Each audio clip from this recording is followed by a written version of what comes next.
Appartamento a luci rosse scoperto dai carabinieri di Castelfranco Veneto. Ci andavano in pausa pranzo operai, impiegati e professionisti che pagavano la prestazione sessuale dai 30 ai 50 euro.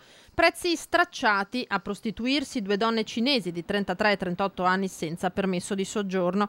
La casa d'appuntamenti nel quartiere di Borgo Pieve, dove degli italiani avevano affittato l'appartamento a una cinese di 43 anni domiciliata a Milano.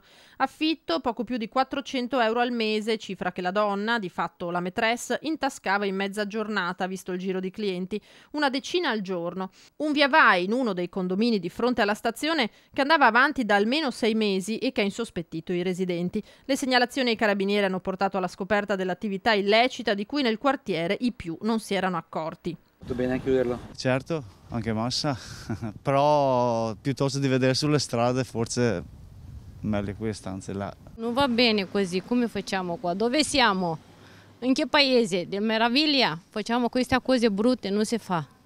No, io non accetto questa cosa. La gente seria che lavora non fa queste cose, quindi io poi sono contraria all'uso della donna come oggetto. La 43enne cinese è stata denunciata a piede libero per favoreggiamento e sfruttamento della prostituzione. Le due connazionali sono già state accompagnate dai militari nel CIE di Ponte Galeria, vicino Roma, da dove saranno rimpatriate. Al vaglio la posizione dei proprietari dell'appartamento. I carabinieri stanno svolgendo approfondimenti per arrivare alla confisca.